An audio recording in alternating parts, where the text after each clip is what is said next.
I introduced his wife just 3 days ago at Rockwall. She came to Rockwall at 7 o'clock in the morning, the only time she could work her time in, but she came to talk to our teachers and our new teachers there and everything. And I told about her husband, and I said I was sick of the way they were going to treat him and history was going to treat him. I think they're going to treat him good when the real facts are known, because don't you know if the terrorists wanted to hit us on Christmas Day or at the Super Bowl or any other occasion that's a religious occasion for us, that they wanted to hit us time after time, and they weren't able to because we just absolutely kept the front up on them. And that's the presidential leadership there that did that, and he needs credit for that. He needs to get credit for something like that. I think he will in the long run. Now, he couldn't get good press. One time, this isn't true, but he was supposedly out on a boat with the Pope, and the Pope's cap blew off. Sailors kicked off their shoes, going to go get it, and George said, "No, y'all keep your shoes on, I'll get it." And he walked on the water out there and got the Pope's treasure. Next day, the New York Times and the Washington Post carried, "Bush can't swim." That's the kind of press the poor guy gets. But I think they're going to be kinder to him. But to come on down and talk a little bit about the bills that we've got up there in front of us. First I'll talk about the bailout. I had talks at length with the president on that, urged him not to do that, not to take the $800 billion, not to take that money and start throwing it right, left, and sideways. There was $450-something billion that FDIC had in their accounts that had already been through Wall Street, that had already taken their shot. That was tax money that was already in hand, and I wanted him to use some of that to test the water on $100 billion. That's an awful lot of money in Rockwall, Texas. I don't know how much it is here, but $100 billion, I just can't imagine it. And he admitted that he hadn't thought of that, or he hadn't known it up until just a few days before that, but they'd already underway to get a vote on the $100 billion. We were able, the $800 billion, we were able to defeat that, and I thought maybe that was behind us. And then Obama got elected. Obama took after it. He joined him, and the two of them were more than we could handle. And they passed that, and that's on the books. That's the law of the land now. Immediately they took, I think, $343 billion, somewhere right in that area, and sent it to AIG, but they sent it to Wall Street to give to buy the stock from AIG that would make AIG back, they thought, whole again, to where at least they wouldn't crumble. Well, we don't even know how much they paid AIG for stocks, and the courts said it wasn't any of our business, that it would be damaging to the whole scheme of things if they had to reveal what they paid for the stock. I don't understand that. A man that's done a lot for this area named Bo Pilgrim took the honorable way. He went into the bankruptcy courts, and we could know what he did and what he had to pay. And his stock went down to less than 50 cents, I think, back up now to $5 or $6 or $7 or $8. But he bared his soul, and we could go and know exactly what he did and how much he paid. And he's given every church and every school, I think, $1 million in how many miles of here. But when I've bragged on him at other places over at Whitewright, Texas, and even Van Alstyne, and certainly around in this area, I've had people come up to the crowd and tell me of something good that he'd done for them. So he ought to feel pretty good, and we ought to feel good toward him. But he did take the honorable way. He went to the courts, laid down what he had, showed what he could do, and he's beginning to come back. And I hope he does, because he's very important to this city and to this school system and to everything that we do here. And he's the same generous guy I think that he was.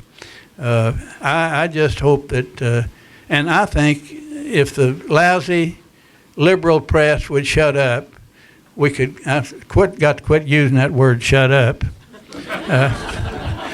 For you ladies don't know what I'm talking about, I told somebody to shut up yesterday in a crowd over at Grayson County, and I'm sorry. I wish I'd have said, shut up, damn it, but I didn't. No, I really don't. I wish I had been courteous to him, and I should have been, because anybody that's upset with their government has a right to holler at us and to do anything they want to do and say anything they want to say, and ought to have equal rights. But I was trying to let them ask me questions or do what they wanted to, but they were all hollering at me. They called me a liar, a fool, and a murderer because I'd been in World War II. That doesn't set well. Now, I'd be a fool because you got to be a little nutty to even go to Congress, and you got to be a little nuttier to stay. But my wife asked me one time, what did it pay or something like that. And if you hate to go back up there so bad every week, why do you run so hard for it? Wives can get right to the point, you know. They can really make you. And I also was told about Mrs. Bush that he had told her that he loved her, and she said, you got to make a choice. It's me or Jack Daniel. And that's supposed to be the truth. And a lot of you guys out there picked Jack Daniel, but he picked her, and he made the right choice, and she straightened him out. He's a godly person. All the Bushes are good people. I knew every one of them. Flew with old George in World War II. I was at the base with him several times, but they're just good people and good, down-to-earth people that you can talk to. This guy comes out of the stretches of Chicago and the back streets of Chicago. He's led an easy, charmed life. We don't even know where he was born.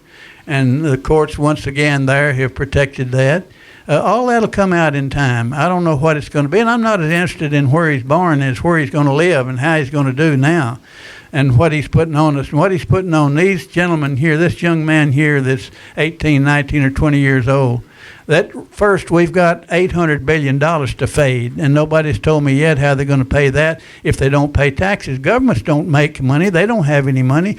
They have to get money, and they have to take some from you if they're going to give it to somebody else. And that's exactly what's happening. That's why he wanted cap and trade, because he wanted to put all those taxes on the energy people, on energy companies, on the people that use energy, take that money, tell the people that make up to $250,000 they don't have to have any insurance themselves.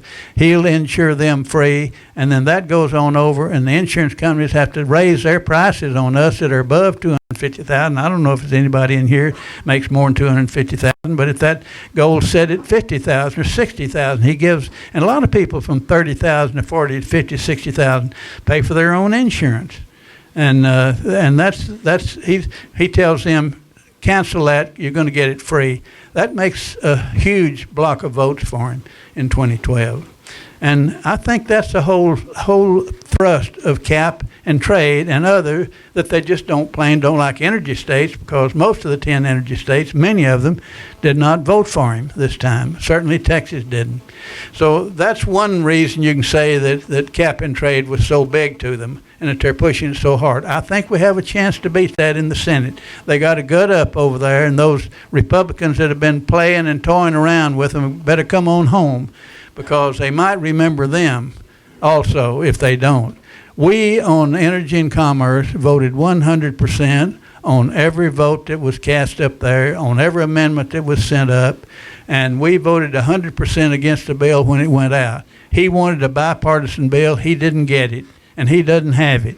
And it goes to the Rules Committee. They'll give us a rule probably that we can't amend it. They can do that if they want to. They have total power. Have total power of the House, they got total power of the Senate, and they got the president. Now, we're not going to get a shot at the president until 4 years from now. But we are going to have a shot at the House and the Senate, and we need desperately to get one of them to where we can slow all this stuff down, and at least have a chance to defeat bad legislation. And defeat legislation that will cast a pall on generations of the future. It's a generation killer, is what it is. That $343 billion, how much taxes do you think you have to ever get that and pay that back? That's got to go back into the cause some way, somewhere, somehow. It's got to come back because it's gone out. It's money that's gone.